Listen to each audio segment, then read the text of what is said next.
15절에 있는 말씀 다 찾으신 줄 알고 제가 봉독해 드리겠습니다. 저희가 아침에 지나갈 때에 무화과 나무가 뿌리로부터 마른 것을 보고 베드로가 생각이 나서 여짜오되 랍비여 보소서 저주하신 무화과 나무가 말랐나이다. 예수께서 대답하여 저에게 이르시되 하나님을 믿으라. 내가 진실로 너에게 이르노니 누구든지 이 산들어 들리어 바다에 던지우라 하며 그 말하는 것이 이룰 줄을 믿고 마음에 의심치 아니하면 그대로 되리라. 그러므로 내가 너에게 말하노니 무엇이든지 기도하고 구하는 것을 받은 줄로 믿으라. 그리하면 너에게 그대로 되리라. 서서 기도할 때에 아무에게나 혐의가 있거든 용서하라. 그리하여야 하늘에 계신 너희 아버지도 너희 허물을 화하여 주시리라 하였더라. 아멘. 우리 오늘 이 말씀을 위해서 기도드리겠습니다. 사랑하시는 아버지 하나님, 우리가 이렇게 연약한 모습으로 주님 앞에 나왔습니다. 그러나 아버지 하나님께서는 우리를 이 연약한 대로 두지 않으시고 우리의 모든 죄를 사해 주시고 하나님의 자녀를 삼아 주심을 감사합니다. 또한 아버지 하나님, 오늘 특별히 마가복음 11장을 통하여서 우리들에게 하나님을 다시 한번 생각하게 하고 하나님을 믿으라 하는 이 말씀을 우리에게 주심을 감사합니다. 이것은 예수님께서 하신 말씀입니다. 하나님을 믿으라. 아버지 하나님, 오늘 우리가 이 마가복음 11장 말씀을 묵상하며 이 말씀을 전할 때에 우리의 마음속에, 우리의 생활 속에 하나님을 믿는 그 믿음이 더 강해지게 하여 주시옵소서. 이 시간에 성령님이 말씀을 전하는 저의 입술과 또한 성령님이 말씀을 듣는 한 사람 한 사람 그를 축복하여 주셔서 온전히 아버지 하나님께서 우리들에게 생명의 말씀으로 전해주시고 이 세상을 능히 이길 수 있는 주님의 사랑하는 백성들을 만들어 주시옵소서. 성령님 도와주시옵소서. 성령님이 함께하여 주시옵소서. 성령님이 깨달음을 주시옵소서. 우리는 아버지 하나님의 진리를 깨닫기를 원합니다. 아버지 하나님께서 원하시는 말씀을 듣기를 원합니다. 성령님이 함께하여 주시고 인도하여 주심을 감사하며 예수 그리스도 이름으로 기도드렸사옵나이다. 아멘. 오늘은 어머님 날이기 때문에 제가 어머님에 대한 말씀을 전해보고자 이렇게 생각도 해봤습니다. 그런데 사실 또 우리가 어떤 때는 세상의 어머님에 대해서 얘기하다 보면 굉장히 또 마음이 참 한쪽이 또 이렇게 또 슬플 때도 있고 또 그에 대한 우리가 참 부모님에게 어머님에게 잘못한 것을 생각하면 회개도 하게 됩니다. 물론 우리가 그런 말씀도 참 좋습니다. 그러나 우리가 무엇보다도 우리 하나님께 우리 어머님 주신 걸 감사하고 또 그 다음에 그 어머님을 위해서 기도하고 또 우리가 그 자녀들 우리를 낳아주신 그 자녀들로서 하나님을 열심히 섬기고 하나님의 뜻대로 산다 그러면 그것처럼 효도하는 일이 없을 줄 믿습니다. 그래서 오늘 우리가 계속해서 우리 마가복음을 보는 것을 계속해서 마가복음 11장을 보면서 또 이 11장 가운데 우리 보면은 우리 하나님께서 어떻게 우리를 보호해 주시고 어떻게 우리를 인도해 주시고 우리 생활을 어떻게 살라고 하는 교훈이 있기 때문에 우리 어머님 날이지만 오늘 우리 마가복음을 통해서 하나님께서 우리에게 주시는 말씀을 깨닫고자 합니다. 사실 우리 인간들이라고 하는 것은 너무 연약합니다. 제 자신도 이 연약함을 나이가 조금씩 들수록 제가 자꾸 느낍니다. 암만 해도 우리 사람은 연약하다고 하는 것을 깨닫게 됩니다. 그러면서도 우리의 연약함을 나타내기를 싫어합니다. 그래서 아마 제 자신을 볼 때도 저는 너무 느끼는 것이 참 마음은 젊어서 뭐 마음대로 뛰어다니고 뭐 이거 하고 저거 하고 싶은데 그 육신이 말을 안 듣는 것을 가끔 느낍니다. 제가 어저께는 저희 미술대학 동창에게 개인전을 하기 때문에 저기 잠깐 들렸다가 거의 오래간만에 거의 몇십 년 만에 이렇게 서로 보니까는 얼마나 그 친구가 늙었는지 제가 생각할 때는 그저 너무 많이 늙었다고 그래서 제가 자꾸 그 친구의 손을 만져봤어요. 보니까는 손도 보니까 굉장히 쭈글쭈글 하더라고요. 그래서 그 옛날 학교 다닐 때 그때 그 너무 가깝게 지냈던 시절 하면서 우리 옛날 학교 다닐 때 뭐 욕강 먹던 얘기 이런 얘기 저런 얘기 하는데 가만히 보니까는 두 늙은이가 앉아가지고 40년 전에 얘기하고 있는 모습을 보니까 내 자신을 가만히 생각하면 참 처량하더라고요. 이게 그러니까 그 친구 그러니까 제가 우리 40년 전에 같이 공부한 친구죠. 이게 이렇게 만나가지고 어쩌고 저쩌고 하는데 보니까 이게 너무 불쌍하게 보여요. 그러면서도 또 어쩌면서 웃으면서 우리의 아주 그 늙음을 아주 좀 나이 먹은 것을 이렇게 감추려고 그러고 또 그 다음에 그 친구에 대해서 이제 신문 기사가 이렇게 났는데 거기에다가 뭐라고 썼는가 하면 중앙일보에서 원로 화가라고 썼더라고요. 그러면서 그 친구도 웃곤 하더니까 야 우리가 언제가 벌써 이 원로가 됐구나. 참 우리 세상에 빨리 가면서 우리들의 연약함을 아무리 감추고 싶어도 감출 수가 없어요. 또 그것뿐만 아닙니다. 또 우리들에게는 약점이 많아요. 근데 이 약점도 감춰보려고 그러고 또 무엇보다도 우리는 이 세상에서는 다른 사람의 도움이 없으면 살 수 없는 사람입니다. 아무리 우리가 큰 소리를 친다 그래도 우리를 위해서 음식을 만들어주는 분이 있어야 되고 또 음식을 재생하는 농부가 있어야 되고 모든 사람, 우리가 다른 사람의 도움을 필요하는 사람들입니다. 그런데 우리가 살 때는 마치 우리는 세상에 아무런 도움이 없어도 능히 살 수 있는 사람처럼 아주 우리가 행동을 합니다. 그런데 그것보다도 가장 우리가 비참한 것은 우리 이 세상에 사는 사람은 하나님의 도움 없이는 살 수 있는 사람 하나도 없어요. 그런데 우리가 살 때는 보면은 마치 우리는 하나님의 도움이 없어도 살 수 있는 사람처럼 아주 자신만만하게 움직이는 것을 우리가 보게 됩니다. 그러니 하나님이 우리 인간을 이렇게 내려다보실 때 얼마나 불쌍했어요. 야, 저 인간들 저렇게 연약한 인간들이 자기의 연약함을 또 감추고 또 그 다음에 감출 뿐만 아니라 하나님 없이는 살 수 없는 인간들이 하나님을 믿어보지 않으려고 애를 바닥바닥 쓰는 모습을 봤을 때에 참 하나님이 우리를 보시면 얼마나 불쌍해 보겠습니까?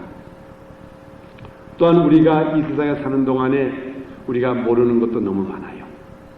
그러면서도 또 아는 척도 해보고 저는 참 우리 인간들의 이 가증한 것을 점점 더 느끼게 됩니다.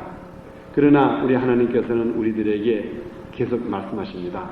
너희는 하나님을 믿으며 살아라. 오늘 읽어드린 이 말씀에 여기에 중요성이 몇 가지가 있습니다. 물론 제가 읽어드린 마가복음 11장 20절부터 25절 사이에는 그 예수님께서 이제 마지막 이제 예루살렘으로 들어가십니다. 일주일 후면은 예수님께서 십자가를 지시기 위해서 예루살렘에 들어가는 그때에 그 예루살렘에 들어가 입성하시고 그 다음에 잠깐 나오셨다가 베다니에서 주무시고 또다시 가는 길에 이 성경에 보니까는 예수님께서 좀 배가 고프셨다고 합니다. 그래가지고 저 멀리에 있는 무화과 나무를 보니까는 무화과 나무가 잎사귀가 잔뜩한데 그래서 예수님께서 그 무화과 나무 속에 혹시 무슨 열매나 있을까 하고 그 무화과 나무를 찾아가가지고 그곳에서 열매를 찾아보는데 열매가 하나도 없어요. 그래서 예수님께서는 마가복음 11장 20절 거기에 보면은 그 나무를 저주하니까는 마태복음에도 기록이 똑같이 있는데 마태복음에는 그 나무가 즉시 이제 메말랐다 그랬지만은 우리 마가복음에 보니까는 그 다음날 예수님께서 제자들과 함께 가는데 보니까는 무화과 나무가 아주 다 말라가지고 아주 이제 뿌리까지 무화과 나무가 뿌리부터 마른 그것을 보았다 그랬습니다. 그때에 베드로가 예수님에게 물어봅니다. 예수님, 대관절 이게 어떻게 된 일입니까? 예수님께서 전에 저주하신 이 무화과 나무가 말라서 죽었습니다. 이게 어떻게 된 일입니까? 아마 깜짝 놀라는 모습으로서 베드로가 예수님에게 물어봤을 겁니다. 그때에 예수님께서는 다른 말을 하시지 않았어요.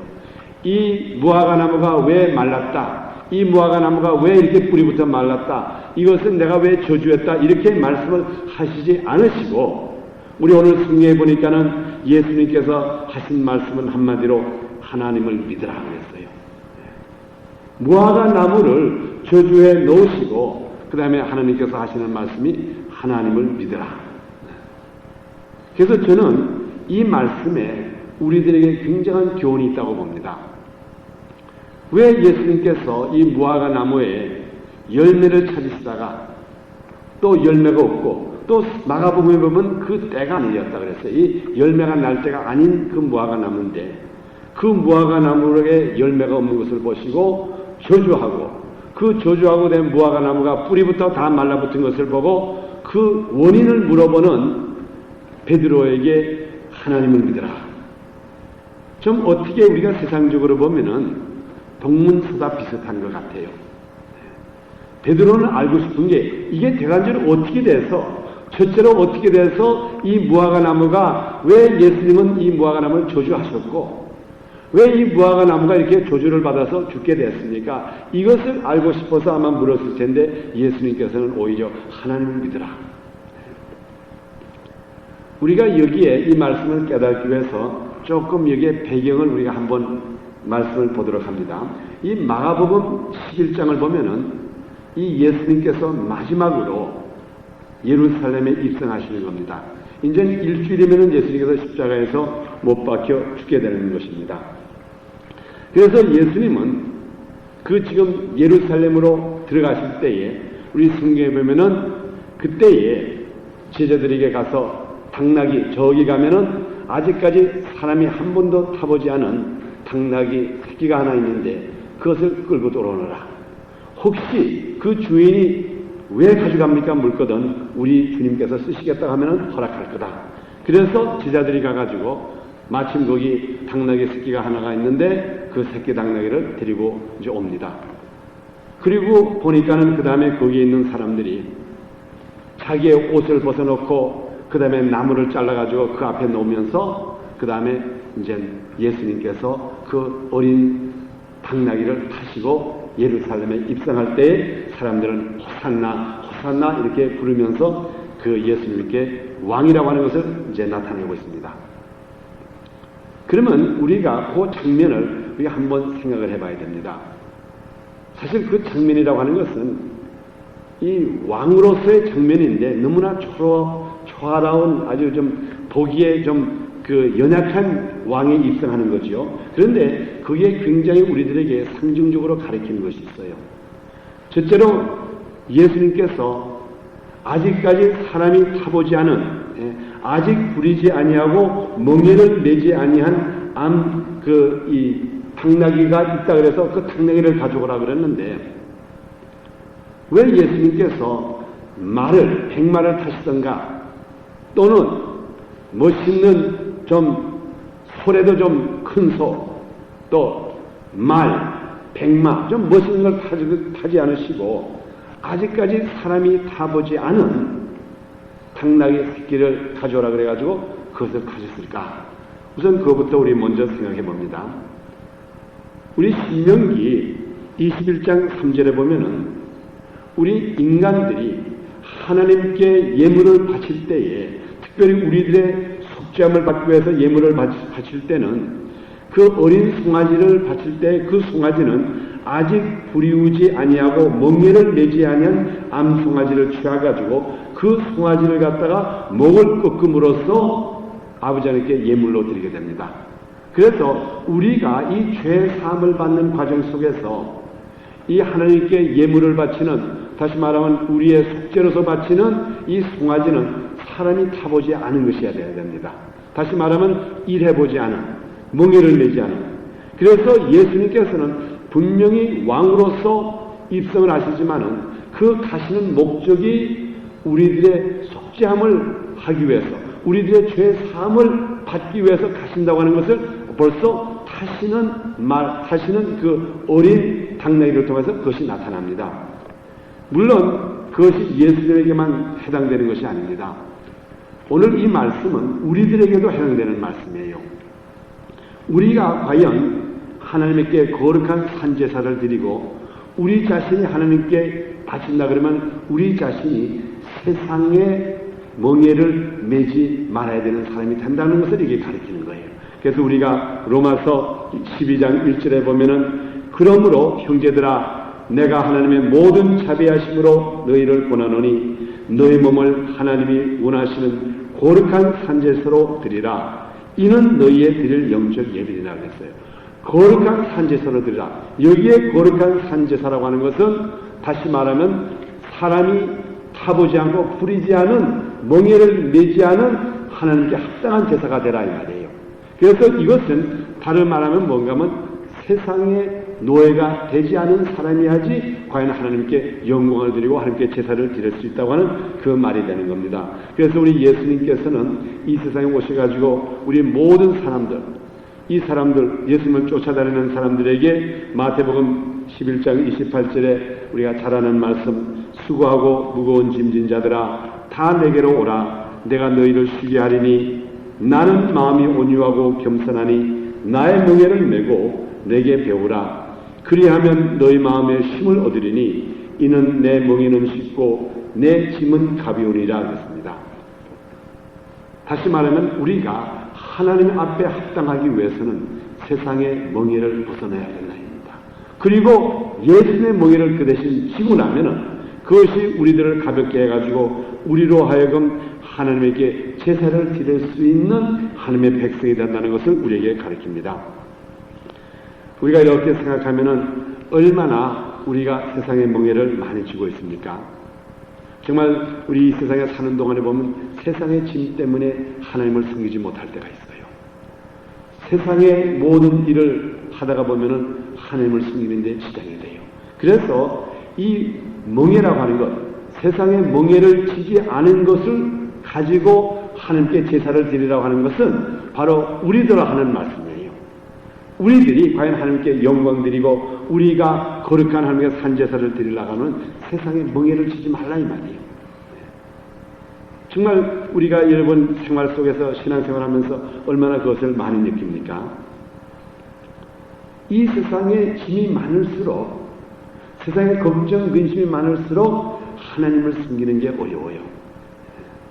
그래서 우리가 정말 하나님을 사랑하고 싶고 하나님을 진정으로 섬기고 싶다면 하나님 아버지, 내 이 세상의 멍에를 좀 풀어주십시오. 내가 이 세상에서 멍에를 내지 말고 오로지 예수님의 멍에만을 내는 내가 되게 해주십시오. 이렇게 기도할 때는 하나님께서 분명히 우리들에게 이 세상의 멍에를 풀어주시고 예수 그리스도가 지신 멍에를 같이 짐으로 말미암아 우리는 이 세상에서 쉼을 얻게 됩니다. 그래서 여기에 예수님께서 왕으로 입성하실 때에 아직까지 사람이 타보지 않은 이 당나귀를 타고 가셨다고 하는 것은 이것이 곧 하나님께 거룩한 제사가 된다 이겁니다. 그 다음에 두 번째로 그 말씀 가운데 보면은 사람들이 겉옷과 나뭇가지를 펴서 그 다음에 호산나 하며 하는 예수님께 찬양을 드렸습니다. 물론 우리 호산나라고 하는 말은 우리를 지금 구원하소서, save me now, 지금 나를 구원해달라고 하는 그 말입니다.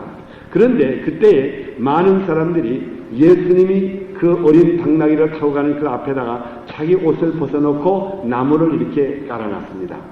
그것은 무엇을 상징하고 있는가 하면은 우리 열왕기하 9장 13절에 보면은 그 당시에 그 아하브 왕, 이스라엘에 아주 못된 아하브 왕이 있었는데 선지자 엘리사가 하나님께서 명령을 받습니다. 내가 지금 거기 가서 예후라고 하는 사람이 있는데 그 사람에게 기름 부어라. 그래가지고 그 사람을 왕으로 삼으면은 그 사람이 일어나가지고 아하브 왕, 곧 하나님을 섬기지 않고 우상을 섬기는 아합왕을 칠 테니까 내가 그 사람에게 가서 기름 부으라고 하는 명령을 줍니다. 그래서 엘리사 선지자가 자기의 그 제자 한 사람을 보내가지고 에후를 찾아가서 에후에게 기름을 붓습니다. 그리고 에후에게, 그러니까 에후라고 하는 사람은 아직까지 왕이 되지 않은 사람이죠. 근데 그 사람에게 기름을 붓는 순간 이제 그 선지자가 말합니다. 이 사람은 지금 이스라엘의 왕이 됐습니다 하고 명령하니까 그때의 주위에 있는 사람들이 전부 자기 옷을 벗어가지고 그 에후 앞에 이렇게 던집니다. 그러면 그 사람이 그 옷을 이렇게 지나가는 그것이 우리가 열왕기하 9장 13절에 기록된 말씀입니다. 그래서 우리가 옛날부터 지금 오늘날도 그렇지만은 어떤 사람에게 나는 당신에게 순종합니다, 나는 당신에게 항복합니다 하는 것을 나타낼 때 어떻게 하는가 하면 자기의 옷을 벗어서 그 앞에 놓습니다. 또 오늘날에 또 우리가 군인들의 경우에 보면은 양쪽 군인들이 싸우다가 한쪽 군인이 지지 않습니까? 그리고 항복하고 갈 때는 그 패자가 승자 앞에다가 자기가 차고 있던 칼을 이렇게 내놓습니다. 그건 뭘 말하는가 하면 난 지금부터 당신에게 복종하겠습니다 하는 그것을 상징적으로 나타내는 겁니다.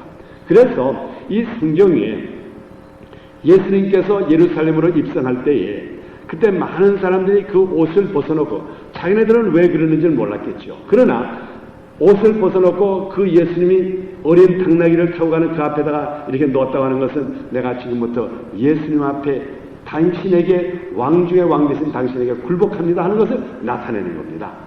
그래서 오늘날도 우리가 정말 예수를 나의 구주로 영접하고 예수를 나의 왕으로 생각하신다 그러면 그분 앞에 우리의 옷을 벗어나야 돼요. 우리의 옷이라는 게 뭡니까? 우리의 세상의 명예, 세상의 학문, 세상의 재산, 세상에 우리가 사랑하는 것, 이건 전부를 우리가 예수님 앞에 놔야 돼요. 그럴 때에 예수님께서 우리의 왕이 되시고 우리를 주관해 주세요.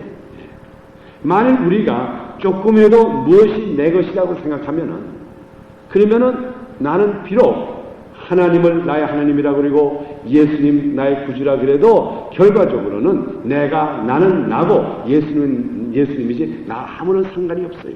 그래서 여기 아주 간편한 예수님께서 예루살렘으로 입성하는 그 모습, 아주 간단한 모습이지만은 이 모습 속에서 무엇이 나타납니까?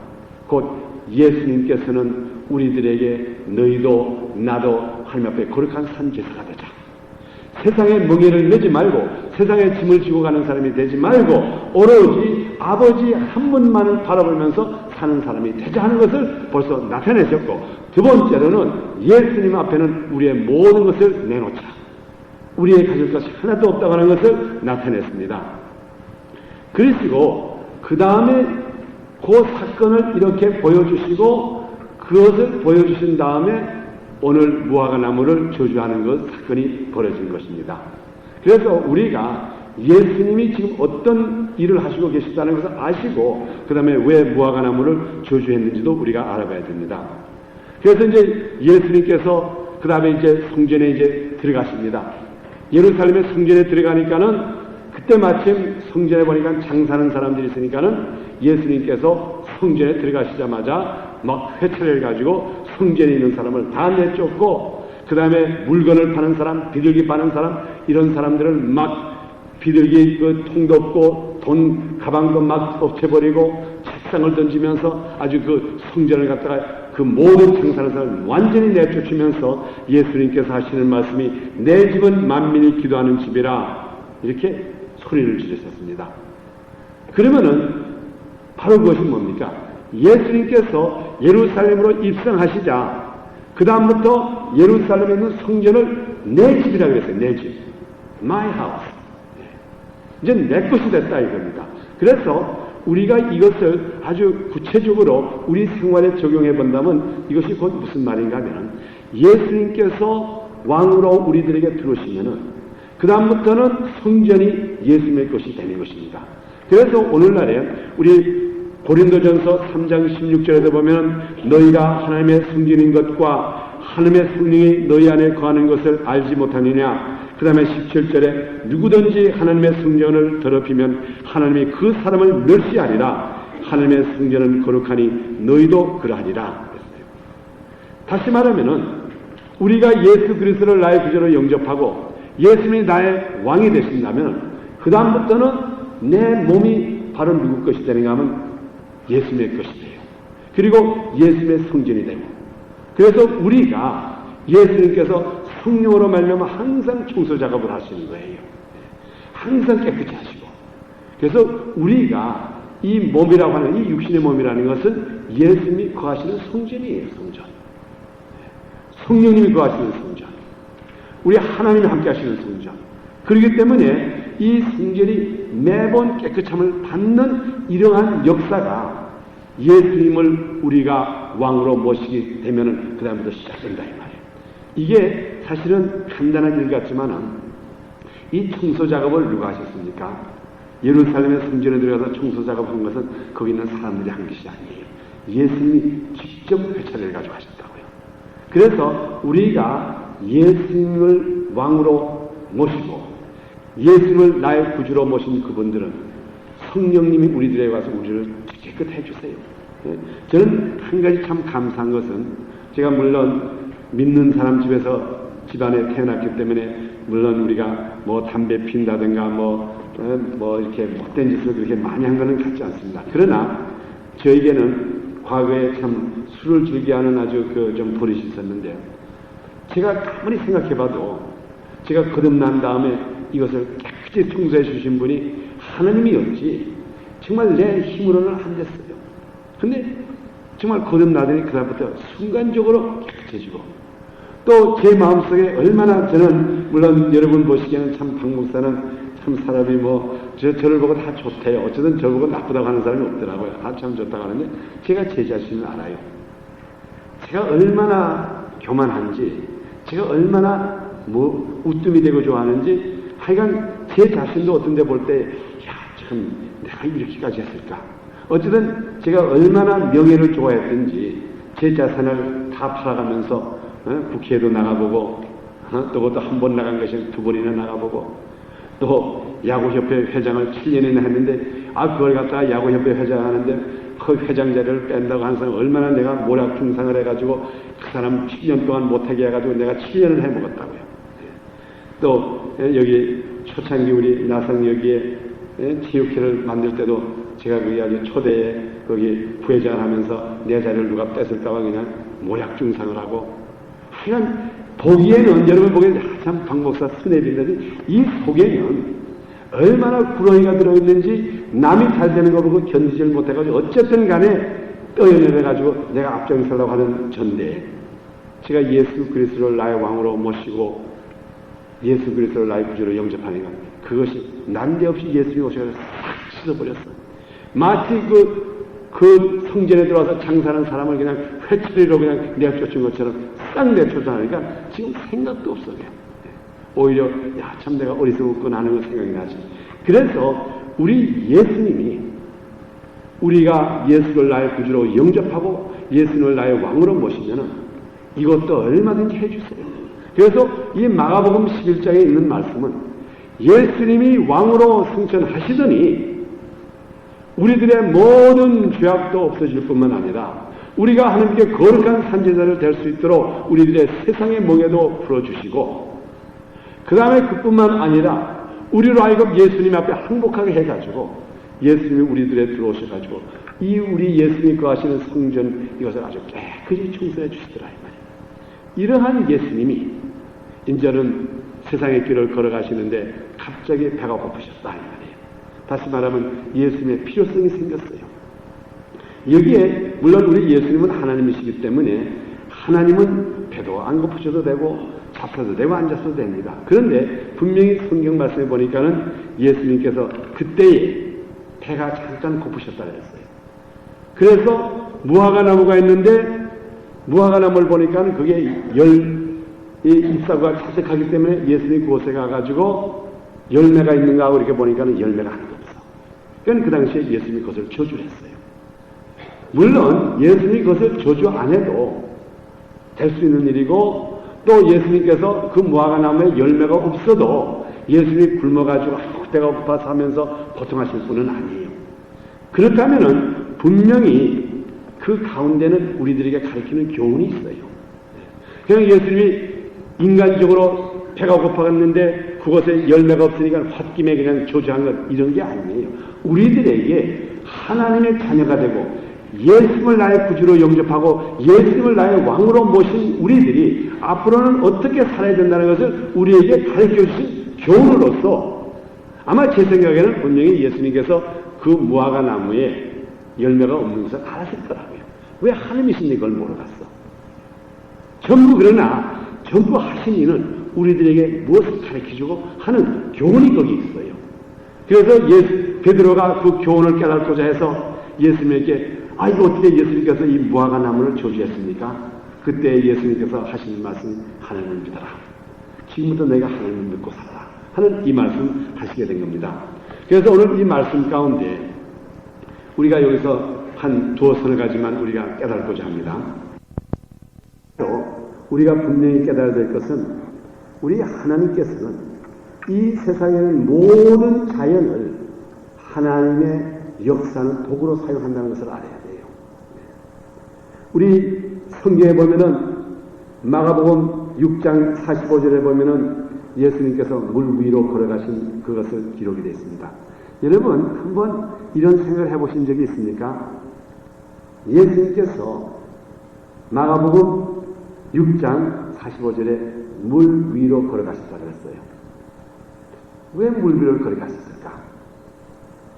물론 사람들에게 깜짝 놀라게 봐라 내가 물 위로 걸어간다 놀랐지 이렇게 사람을 놀리려고 걸어갔었을까요?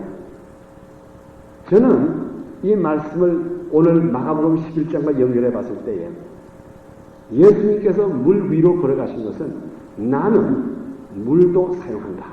물도 내 길이 된다. 이 세상에 땅으로 만든 도로만 내 길이 아니라 물도 내 길이 된다. 다시 말하면 물도 내 복음 전하는 도구가 된다. 무엇이든지 이 세상의 모든 것은 내가 사용하는 것이 된다고 하는 이것을 더 나타내신 것 같아요. 그리스도 그 다음에 마가복음 4장 35절에도 보면은 예수님께서 바람과 폭풍 부는 것을 꾸짖으니까 그들이 잠잠합니다. 그것은 뭘 말합니까? 예수님께서 그들이 복음 전하는 데 방해가 되면 아무 때나 스탑을 시키신다 이 말이에요. 이것은 우리가 한마디로 말한다면 이 세상에는 모든 자연, 우리 인간뿐만 아니라 우리 사람뿐만 아니라 이 세상에는 모든 자연이 하나님의 뜻을 이루는데 도구가 되고 있다 이 말이에요.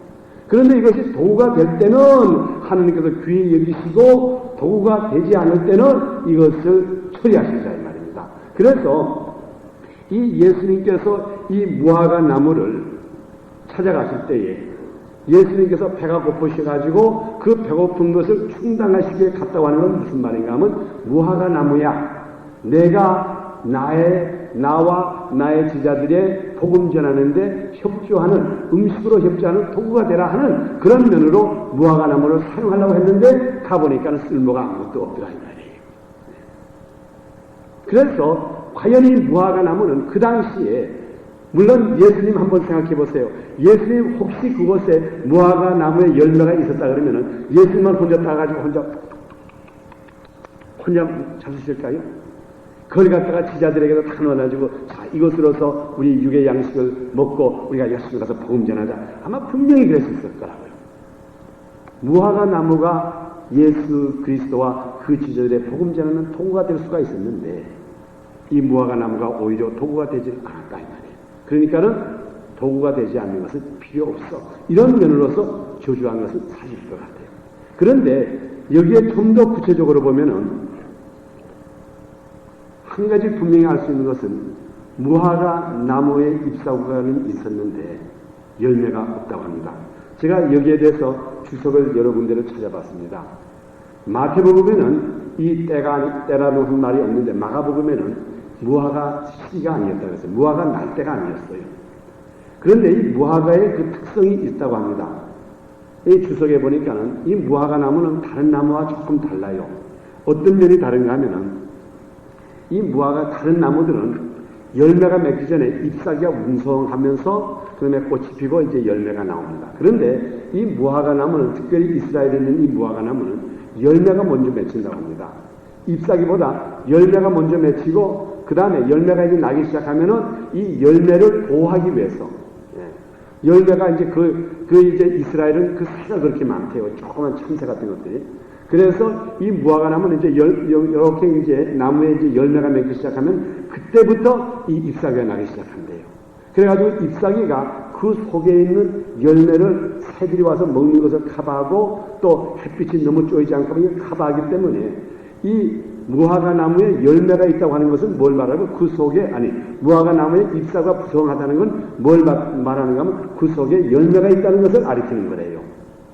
그러니까 다시 말하면은 잎사귀가 먼저 난 다음에 열매가 줄줄줄 달리는 것이 아니라 이것은 열매가 먼저 나고 이제 열매가 이제 익기 시작할 때 그다음에 이 잎사귀가 무성해가지고 첫째로 이것이 새들이 먹는 것을 방지하고 그다음에 햇빛을 너무 많이 쬐어가지고 타지 않게끔 보호하는 그러한 작동을 하는 거래요. 그래서 벌써 사람들이 무화과 나무에 잎사귀가 훤히 나 있으면 저것에 열매가 있겠구나 그리고 찾아가는 게 마땅한 일이라고 합니다. 그래서 이 무화과 나무에 열매가 잎사귀가 풍성하기 때문에 예수님께서 그것을 가셨다고 하는 것은 의뢰의 잎사귀가 이 정도가 되면 그 속에 열매가 있을 줄을 알고 가셨다 이 말이에요. 나는 무화과 나무의 입장에서 본다 그러면 나는 지금 이 속에 열매가 잔뜩한 사람입니다. 와서 열매를 따잡으시오 하고 잎사귀를 한득 낸 거죠. 그런데 가보니까 없더라 이 말이에요.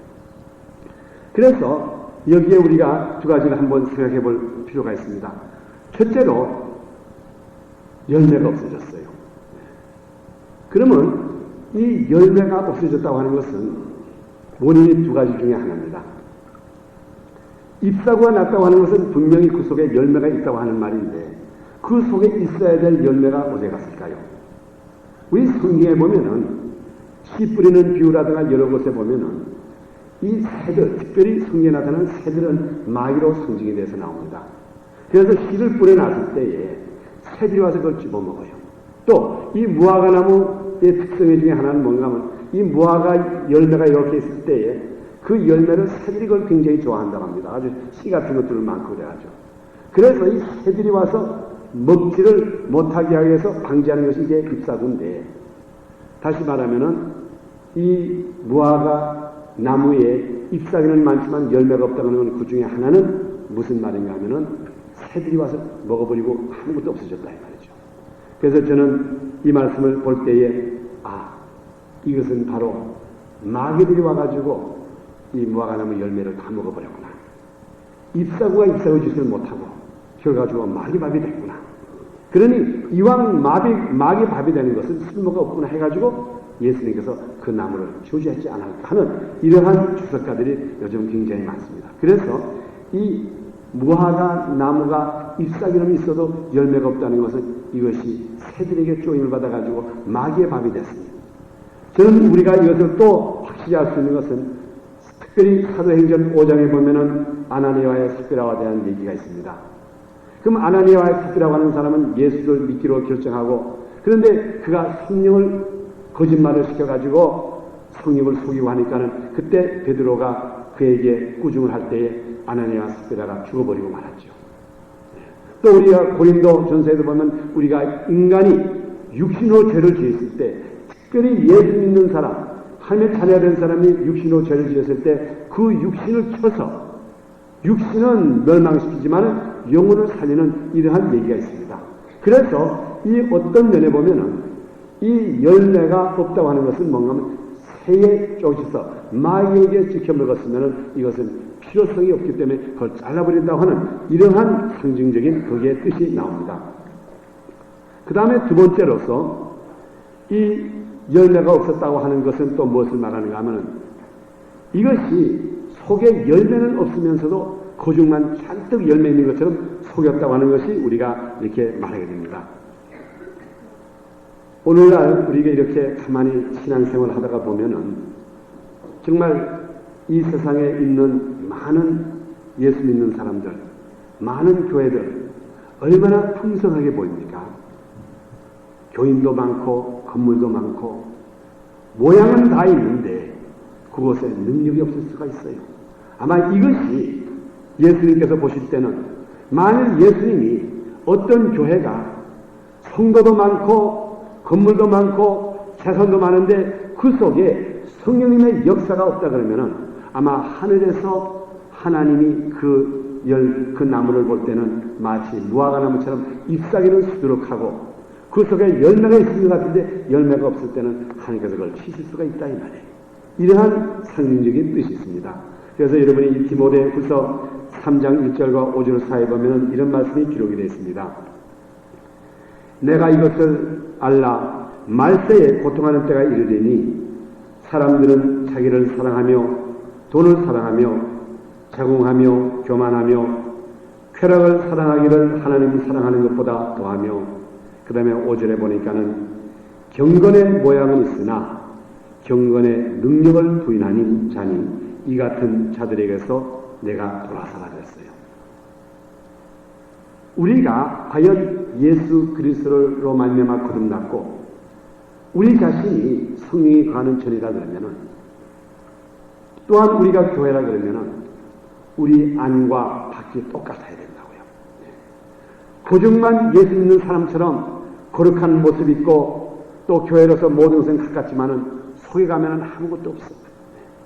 그러면 결과적으로 이것이 무엇이 됩니까?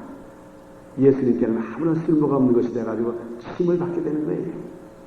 그래서 저는 오늘 이 말씀을 이렇게 생각할 때에 왜 예수님께서 이 무화과 나무를 쳤을까? 왜 저주했을까? 여기에 보면은 분명히 그 당시 예수님의 제자들에게 내가 왕으로서 예루살렘에 입성하는 다음부터는 나에게 쓰임받는 의의 도구가 있을 것이고 나에게 쓰임받지 않는 불의의 도구가 있을 것이다.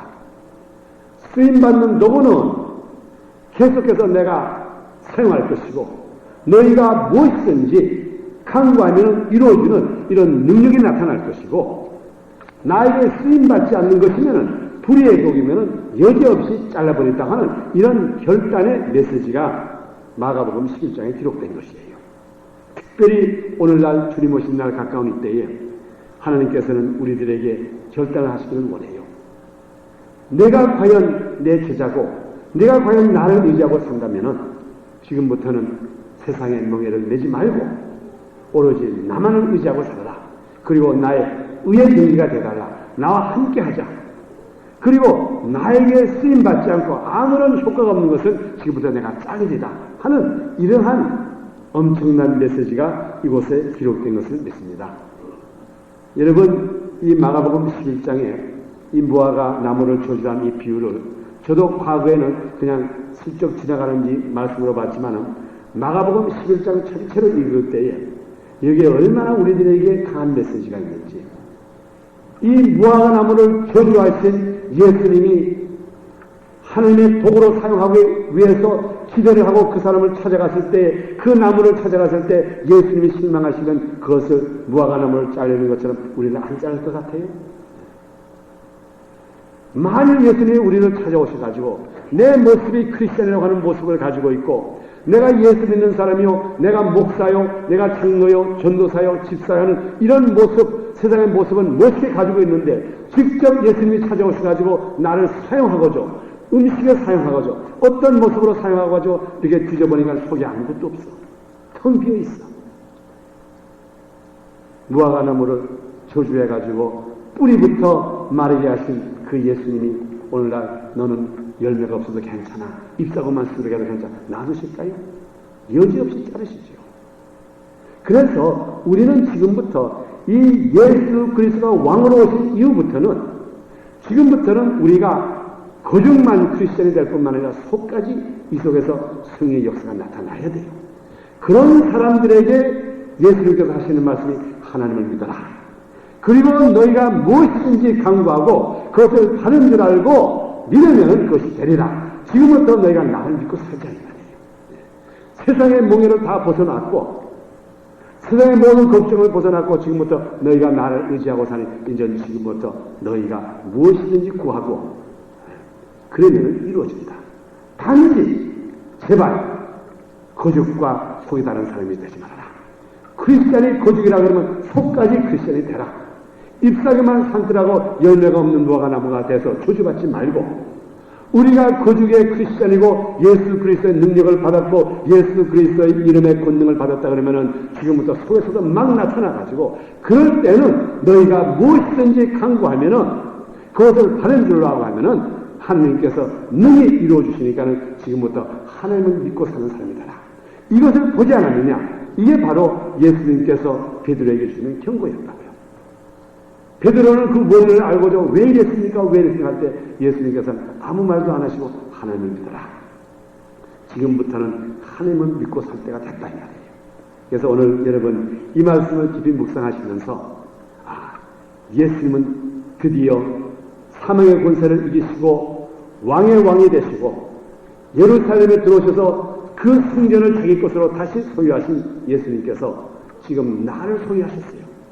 나를 소유하시고 지금부터 내 속에서 열매를 맺고 열매를 맺을 뿐만 아니라 내 거죽에 있는 모든 것이 그 속에 있는 열매를 보호할 뿐만 아니라 그 열매를 가지고 하나님의 봉사하고 하나님을 섬기는 자가 되자 이 말이에요. 그러면 하나님께서 우리를 엄청나게 축복해 주셔가지고 우리가 오늘 기록한 대로 너희가 무엇이든지 구하면 받은 줄 알고 구하면 이것을 이루리라. 이 약속하신 말씀. 이 복음이 오늘날 결과적으로 우리 마가복음 11장을 통해서 우리에게 주신 교훈인 줄을 믿습니다.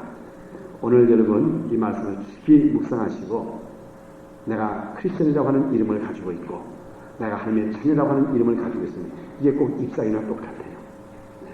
내 잎사귀 속에 열매가 있느냐. 오늘 제가 아까 디모데후서 3장 5절에 있는 말씀대로 경건의 모양은 있으나 경건의 능력을 부인하는 자니 이 같은 자들에게서 너희가 돌아서가 됐어요. 지금부터는 우리는 경건의 모습만 있을 뿐만 아니라 이 속에서 경건의 능력까지 나타나는 여러분이 되기를 예수 이름으로 축원합니다.